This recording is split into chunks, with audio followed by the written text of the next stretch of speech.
Hello students, today we will be discussing BCSCT 147 unit number 12। इसके पहले वाली unit हम डिस्कस कर चुके हैं जिसमें यूवी स्पेक्ट्रोस्कोपी के बारे में हमने डील किया था।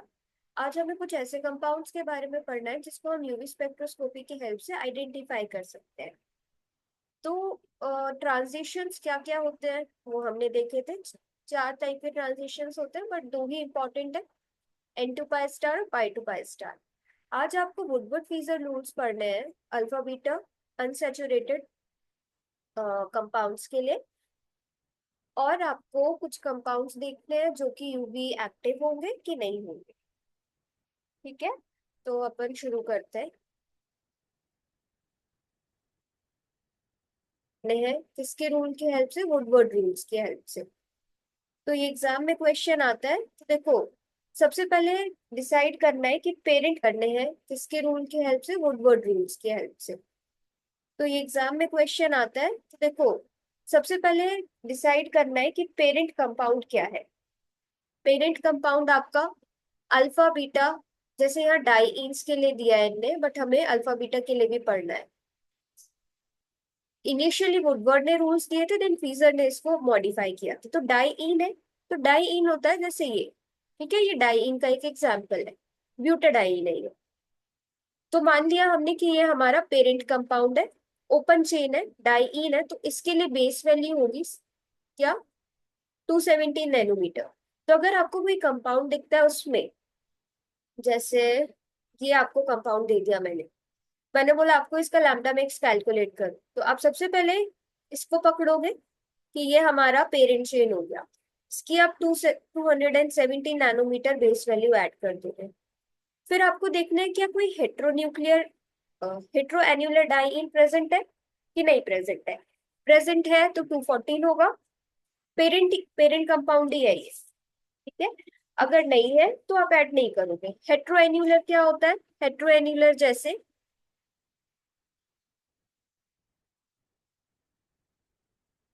ये आपकी दो रिंग्स हैं, अलग अलग रिंग्स में आपकी दो डबल बॉन्ड्स प्रेजेंट है। होमो एन्युलर क्या होता है कि एक ही रिंग में दो डबल बॉन्ड्स हैं, तो ये होमो एन्युलर हो गया, ये हमारा हेट्रो एन्युलर हो गया। तो अगर आपको पेरेंट कंपाउंड कुछ साइक्लिक फॉर्म में दिखता है, डबल बॉन्ड्स दिखते हैं, तो आप ऐड करोगे 253, वरना आप ऐड करोगे 214 नैनोमीटर। तो ये तो बात हो गई हमारे पेरेंट कंपाउंड के बारे में। अब आपको ये देखना है कि क्या इनमें सब्स्टिट्यूएंट्स प्रेजेंट है। जब पेरेंट चेन आइडेंटिफाई कर ली तो अब आप देखोगे कि सब्स्टिट्यूएंट प्रेजेंट है कि नहीं।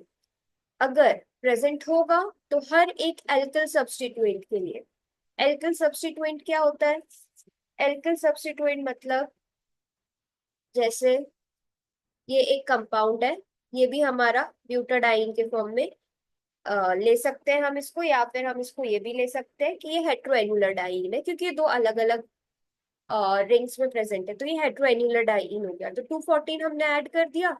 अब मैंने यहाँ पे एक CH3 लगा दिया, तो ये एल्किल सब्स्टिट्यूएंट हो गया। तो इस एल्किल सब्स्टिट्यूएंट का कितना ऐड होगा, 5 नैनोमीटर ऐड कर दिया। ठीक है, एक यहाँ लगा दिया, एक यहाँ लगा दिया, तो तीन हो गए, तो इंटू 3 कर दिया।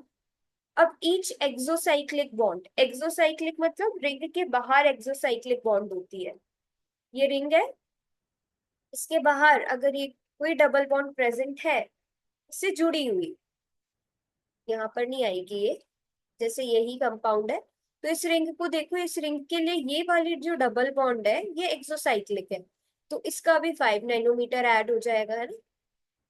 5 नैनोमीटर ऐड हो गया। फिर each double bond extended conjugation, extended conjugation क्या होता है, डबल सिंगल डबल, फिर यहाँ पे एक और डबल बॉन्ड है, फिर डबल बॉन्ड एक्सटेंडेड कॉन्जुगेशन हो गया, क्योंकि ये तो हमारा पेरेंट कंपाउंड था हेट्रोएन्युलर डाइईन, बट एक डबल बॉन्ड और है, तो फिर क्या ऐड हो जाएगा, 30 नैनोमीटर।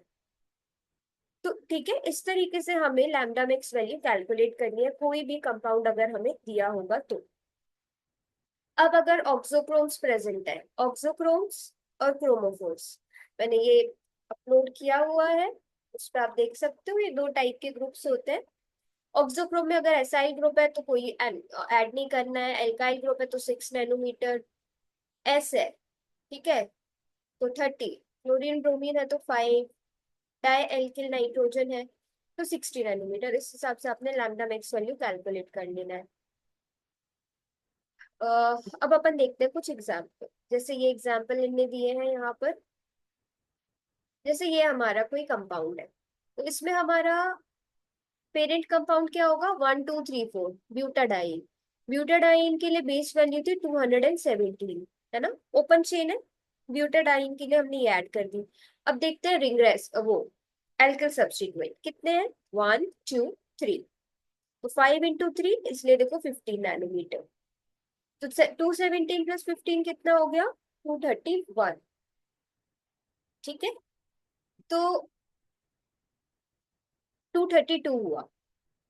तो हमारा जो प्रिडिक्टेड वैल्यू आई वो 232 आई, बट जिसकी ऑब्जर्व वैल्यू है जो कि डेटा बुक में दी हुई है वो 231 है। तो देखो वुडवर्ड ने जो रूल दी उसके अकॉर्डिंग 232 आई, और जो बुक्स में दी हुआ है डेटा उसके अकॉर्डिंग 231 है। तो कितना क्लोज है ये, है ना। तो इनके रूल्स इसलिए बहुत ज्यादा यूटिलिटी रखते हैं कि हम इससे लैम्डा मैक्स वैल्यू कैलकुलेट कर सकते हैं। तो ये यहाँ पे इन्होंने एक्सप्लेन किया है कि ये हमारा मेन चेन है, ये हमने रिंग रेसिड्यूज लिया है। अब अगर देखो यहाँ पे मैंने होमो एन्युलर और हेट्रो एन्युलर आपको पहले ही बता दिया। तो जैसे अब ये कंपाउंड दिया है आपको और इसकी लैम्डा मैक्स वैल्यू कैलकुलेट करनी दी है। तो ये हमारा होमो एन्युलर हो गया ना, एक रिंग में दो डबल बॉन्ड्स प्रेजेंट है। होमो एन्युलर के लिए कितनी वैल्यू ऐड करते थे हम, 253। ठीक है, और अगर हेट्रो एन्युलर है तो हम 214 ऐड करते थे। अब तो ये हमारा हो गया। अब देखो इस रिंग के लिए, अब रिंग रेसिड्यू क्या होता है, रिंग रेसिड्यू आपके डबल बॉन्ड से जुड़ा हुआ कार्बन अगर कोई है ना, उसको कट कर रहा है, डबल बॉन्ड से जुड़ा हुआ कार्बन, तो वो रिंग रेसिड्यू है। जैसे डबल बॉन्ड से जुड़ा हुआ कार्बन एक ये है, एक ये है, इस डबल बॉन्ड से जुड़ा हुआ एक ये है। तो हमारे पास 3 रिंग रेसिड्यू है। ये और ये क्यों नहीं काउंट होंगे, ये और ये इसलिए काउंट नहीं होंगे क्योंकि ये हमारे पेरेंट चेन में आ रहे हैं, है ना। बट ये ABC रिंग रेसिड्यू है। तो इसको भी हमें क्या करना है, 5 × 3, क्योंकि एक रिंग रेसिड्यू के लिए 5 था। अब क्या है कि रिंग बी के लिए ये वाली जो डबल बॉन्ड है ये एक्सोसाइक्लिक होगी ना, इससे जुड़ी हुई है, जुड़ी हुई होनी चाहिए। तो वो हमारी एक्सोसाइक्लिक होती है। तो उसके लिए हमने कितना ऐड कर दिया, 5 नैनोमीटर। तो आपको देखो जो प्रिडिक्टेड वैल्यू आई वो 273 आई, और जो डेटा ऑब्जर्व वैल्यू है वो 275 है। ठीक है, इस तरीके से हमें कैलकुलेट करना है। अब ये वाले जो मिथाइल सब्स्टिट्यूएंट है ये हमने काउंट क्यों नहीं किए, क्योंकि ये हमारा जो है होमो एन्युलर डाइन है उसमें नहीं जुड़े हुए हैं। उसमें जुड़े हुए होते तो हम काउंट करते। ठीक है, ऐसे करके बहुत सारे एग्जाम्पल्स बुक में दिए हुए हैं। तो आपको 3 बेस वैल्यू याद करनी है, एक तो ओपन चेन ब्यूटाडाइन के लिए, एक आपको याद करनी है होमो एन्युलर हेट्रो एन्युलर। ठीक है, अब एसिटिलिन और बेंजोइड, दो क्रोमोफोर्स अगर आपके हैं तो इनकी लैम्डा मिक्स वैल्यू क्या होगी। ठीक है, तो एसिटिलीन है अगर तो 150 नैनोमीटर पे स्ट्रॉन्ग पीक दिखाता है नैनोमीटर पे, 182 पे मॉडरेट और 220 पे वीक। ऐसे ही बेंजीन का है 184 पे स्ट्रॉन्ग, 200 पे भी स्ट्रॉन्ग एंड 254 पे वीक। तो बेंजीन पे तो पायो पाई स्टार ट्रांजिशंस होंगे आपके, और एसिटिलीन में भी। अब हम अगर कार्बोनिल क्रोमोफोर की बात करें, क्रोमोफोर्स क्या है, वो ग्रुप जो कि कलर बेसिकली के लिए रिस्पॉन्सिबल होते हैं। ठीक है, कलर एनहेंसिंग ग्रुप, क्योंकि क्रोम मतलब होता है कलर और फोर मतलब ग्रुप। अब यूवी के भी दो रीजन्स हैं, फार यूवी और विजिबल रीजन। विजिबल 400 से 800, फार यूवी 150 से 190 के बीच में आता है बेसिकली। तो हमें ये देखना है, तो ये सब तो इतना इम्पोर्टेंट नहीं है। अब अपन आते हैं सीधे सॉल्वेंट इफेक्ट। ये है अल्फा बीटा के लिए। हाँ वो था डाइईन, सिंपल डाइईन्स के लिए। ठीक है, अब आता है अल्फा बीटा अनसैचुरेटेड कीटोन्स, हमें देखना है। तो अल्फा और बीटा पे अनसैचुरेशन होना चाहिए, मतलब डबल या ट्रिपल बॉन्ड, और कीटोन्स है मतलब C double bond O group present होना चाहिए। तो ये देखो ये अल्फा है ना, ये भी अल्फा, ये बीटा हो गया कार्बन, और ये भी बीटा। तो अल्फा बीटा पे अनसैचुरेशन है, डबल बॉन्ड प्रेजेंट है, और ये कीटोन ग्रुप है, इसलिए इसको बोलते हैं अल्फा बीटा अनसैचुरेटेड कीटोन्स। इसके लिए भी हमें सेम कैलकुलेट करना है वुडवर्ड के रूल के हिसाब से, बट वैल्यूज थोड़ी सी अलग है। 250 नैनोमीटर बेस वैल्यू है। अगर बीटा पे सब्स्टिट्यूएंट है कोई, जैसे ये बीटा है, बीटा पे अगर आपको कोई ऐसा CH3 लगा हुआ मिलेगा तो आपको 12 नैनोमीटर ऐड करना है। अगर जैसे ये अल्फा है, अल्फा पे CH3 अगर लगा हुआ मिलता है तो 18 नैनोमीटर ऐड करना है। Double bonded extended conjugation, again इस वाली रिंग के लिए, ये वाली रिंग के लिए ये एक्सोसाइक्लिक डबल बॉन्ड है, तो एक्सोसाइक्लिक के लिए तो 5 नैनोमीटर ऐड करना ही है। बट एक्सटेंडेड कॉन्जुगेशन का मतलब क्या होता है? एक्सटेंडेड कॉन्जुगेशन मतलब, ये तो नॉर्मल कॉन्जुगेशन है, डबल सिंगल डबल, बट ये देखो सिंगल और डबल फिर से एक्सटेंडेड है, तो यहाँ एक्सटेंडेड है कॉन्जुगेशन, तो इसके लिए कितना ऐड करना है? 60 नैनोमीटर। होमोएन्युलर डाइईन अगर मिलता है आपको कीटोन में, अल्फा बीटा अनसैचुरेटेड में, तो 39 ऐड करना है, और इस हिसाब से आपका कैलकुलेशन हो जाएगा। तो देखो इसका 359 आता है। ओके, ऐसे ही। हाँ, तो डाइईन्स और अनसैचुरेटेड कंपाउंड्स के लिए बहुत इंपॉर्टेंट रूल्स थे। अब मैं थोड़ा सा सॉल्वेंट इफेक्ट बताती हूँ। सॉल्वेंट इफेक्ट बहुत इंपॉर्टेंट है, ये सीधे सीधे एग्जाम में पूछा जाता है कि explain the solvent effect in basically electronic spectra या यूवी स्पेक्ट्रोस्कोपी। तो यहाँ पे दो ट्रांजिशंस आपको देखना है, N2 पाई स्टार और पाई 2 पाई स्टार। तो हमें यहाँ पे ये देखना है बेसिकली सॉल्वेंट। तो सॉल्वेंट पोलर भी हो सकता है, नॉन पोलर भी। तो पोलर से नॉन पोलर जाने में या नॉन पोलर से पोलर जाने में क्या शिफ्ट हो रहा है? चार तरह की शिफ्ट थी, है ना? बैथो, हिप्सो, हाइपर, हाइपो। बैथो और हिप्सो क्या था इसमें? इसमें लैम्डा मैक्स इंक्रीज होता है, इसमें डिक्रीज होता है। हाइपर में इंटेंसिटी इंक्रीज होती है, इंटेंसिटी डिक्रीज होती है। हाइपो। तो हमें ये देखना है कि जब नॉन पोलर से पोलर सॉल्वेंट पे हम शिफ्ट होते हैं तो किस टाइप की शिफ्ट होती है। ओके, तो सबसे पहले अगर अपन बात करते हैं तो N2 पाई स्टार ट्रांजिशन की बात करते हैं, ठीक है?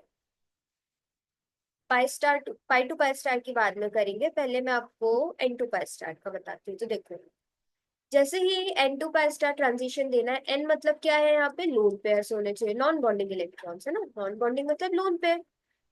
तो कंपाउंड कुछ ऐसा होना चाहिए जैसे एसीटोन। ये हमारा एसीटोन है, हमें पता है ऑक्सीजन पे दो लोन पेयर्स है, तो ये नॉन बॉन्डिंग हो गए, ये पाई हो गया, तो N2 पाई स्टार ट्रांजिशन यहाँ पे हो रहा है।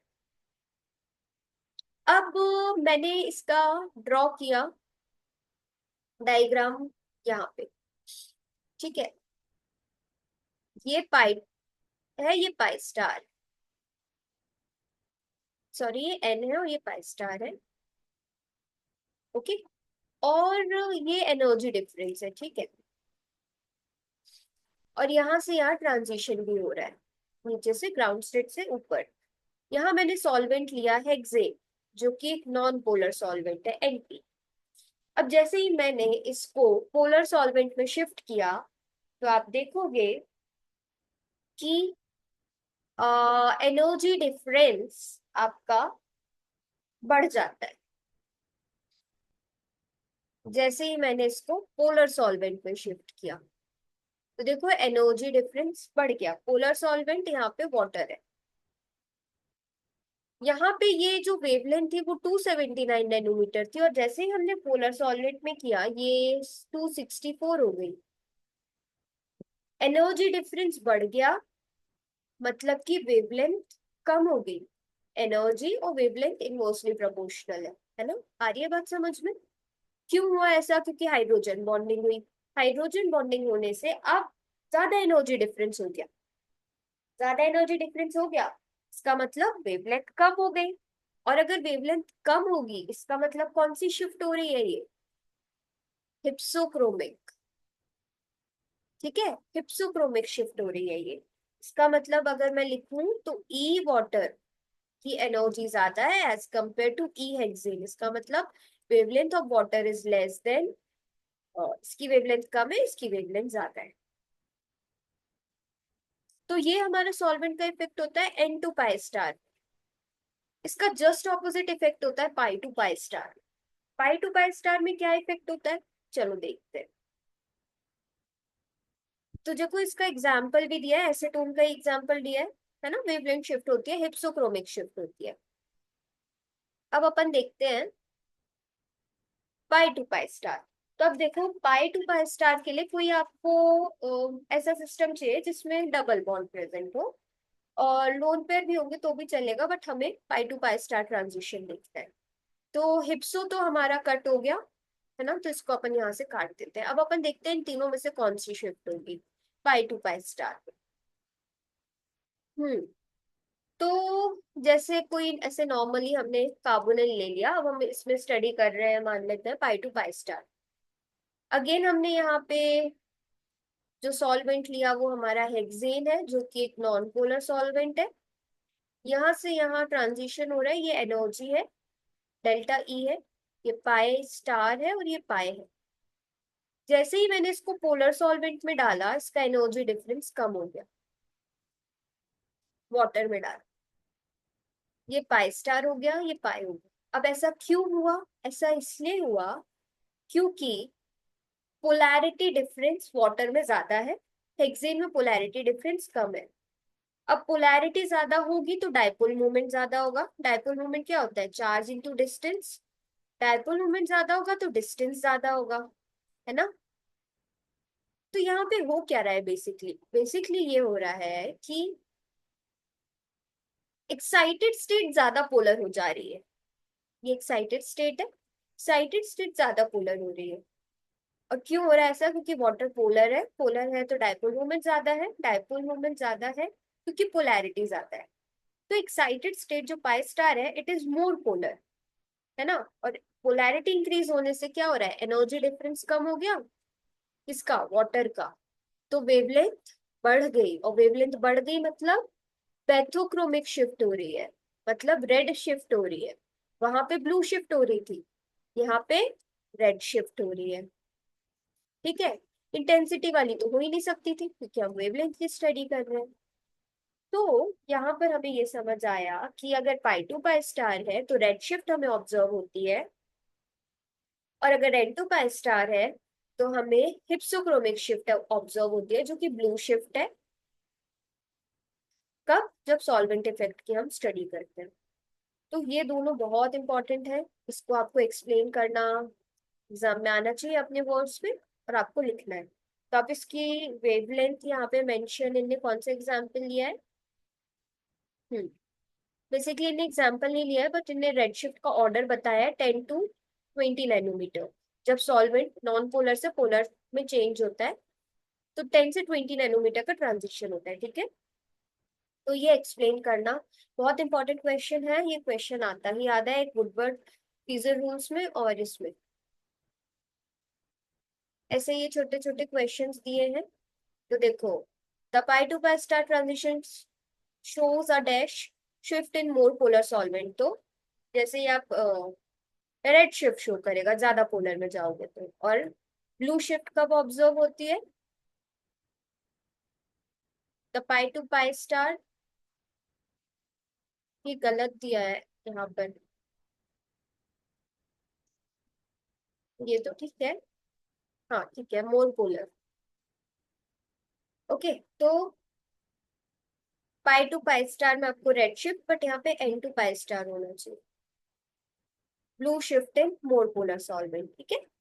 और अब आ गया है यहाँ पे हाइपरक्रोमिक और हाइपोक्रोमिक। हाइपर मतलब ज्यादा होता है तो इसकी इंटेंसिटी ज्यादा होगी, इसकी इंटेंसिटी कम होगी। ओके। अब आपके कुछ प्रॉब्लम्स हैं तो अपन यहाँ पे कुछ यूवी के, यूवी विजिबल स्पेक्ट्रोस्कोपी के कुछ हम क्वेश्चन यहाँ पे डिस्कस करते हैं। Example is which molecule absorbs at longer wavelength. Wavelength किसकी ज्यादा होगी, हेक्साडाइइन की 1,3 या फिर 1,4 हेक्साडाइइन की, इसकी ज्यादा होगी। क्यों ज्यादा होगी, क्योंकि आप देखो यहाँ पे कोई कॉन्जुगेशन नहीं है, बट इस मॉलिक्यूल में कॉन्जुगेशन प्रेजेंट है, और कॉन्जुगेशन जब भी प्रेजेंट होता है तो हमने यूवी में यही पढ़ा है कि वेवलेंथ इंक्रीज होती है, तो इसकी वेवलेंथ ज्यादा होगी।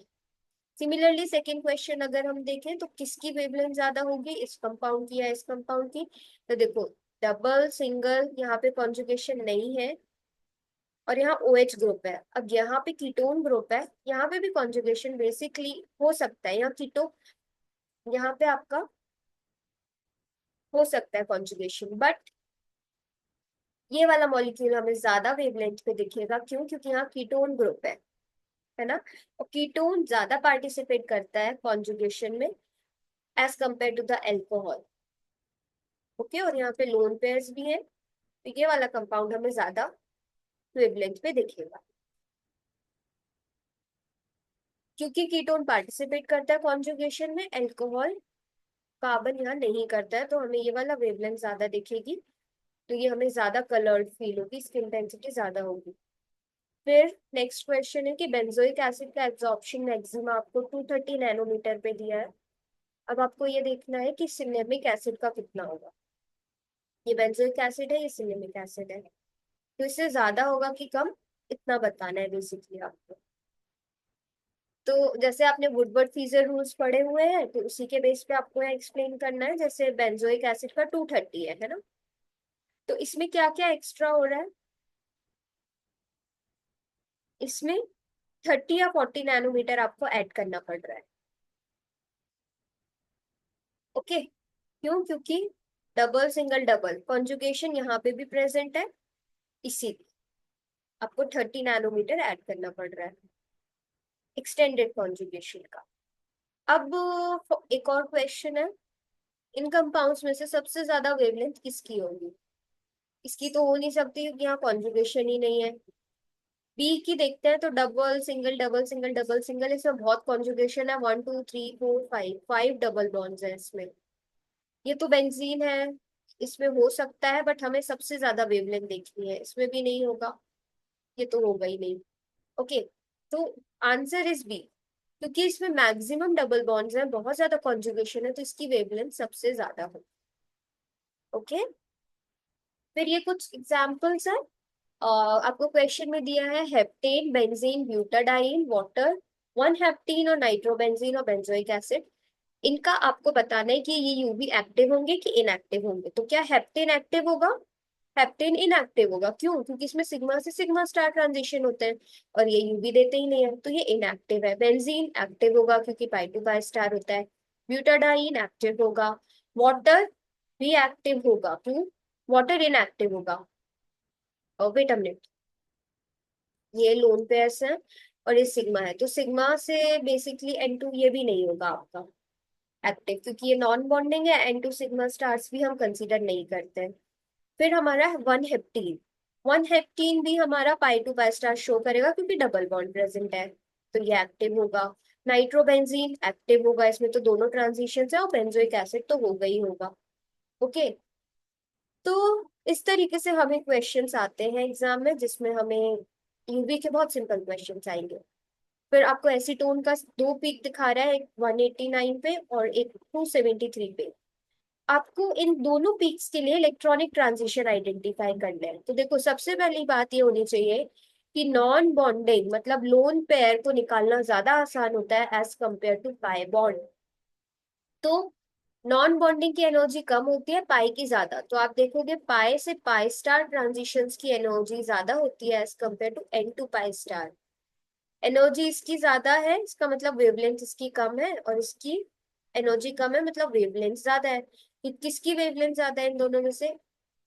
273। 273 की वेवलेंथ ज्यादा है, इसका मतलब इसमें N2 पाई स्टार ट्रांजिशन होगा, और इसमें पाई टू पाई स्टार ट्रांजिशन होगा।